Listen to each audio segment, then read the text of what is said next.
নমস্কার, অভিষেক টক ইউটিউব চ্যানেলে সকলকে স্বাগত জানাই। আজ আমরা আলোচনা করব দ্বিতীয় শ্রেণীর বাংলা থেকে দ্বিতীয় পর্যায়ক্রমিক মূল্যায়নের 5 নম্বর স্কুলের প্রশ্নপত্র নিয়ে। তো দেখো, প্রথমে আছে কবিতার শূন্যস্থান পূরণ করো। কী হবে? শীতের কটা দিনের তরে অতীত পাখি জলায় চড়ে, শীতের শেষে হিমের দেশে আবার আবার ফিরে যায়। 2 নম্বর প্রশ্ন আছে পূর্ণবাক্যে উত্তর দাও। কয় আছে দেখো, আমাদের গ্রাম কার সমান? উত্তর হবে আমাদের গ্রাম হচ্ছে মায়ের সমান। 2 নম্বর প্রশ্ন, মার কাছে কোন কোন ফল রাখা আছে? উত্তর হবে কুল, বেল, তাল, নাশপাতি, জামরুল, কলা এবং কাঁঠাল ফল রাখা আছে।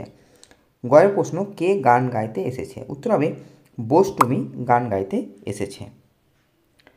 এরপরে প্রশ্ন, ঘয়ের প্রশ্ন, সর্দার হাত জোর করে কি বললেন?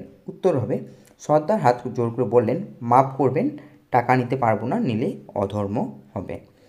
নেক্সট আছে দেখো 3 নম্বর প্রশ্ন, শব্দার্থ লিখতে বলেছে। তো ঝাঁক থেকে হবে দল, হিম থেকে হবে শিশির বা তুষার। 4 নম্বর প্রশ্ন আছে বিপরীত শব্দ লেখো।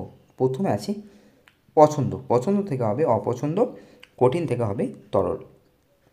5 নম্বর প্রশ্ন আছে বাক্য রচনা করো। তো কয়ে আছে নিজের। উত্তর হবে আমাদের একটা নিজের পুকুর আছে। এরপর আছে খুশি, নতুন জামা পেয়ে আমি খুব খুশি। তো এই ছিল আমাদের 5 নম্বর স্কুলের প্রশ্নপত্র। ভিডিওটি কেমন লাগলো অবশ্যই জানাবে, আর ভিডিওটিতে একটি লাইক এবং চ্যানেলটিকে সাবস্ক্রাইব করতে ভুলবে না। ধন্যবাদ।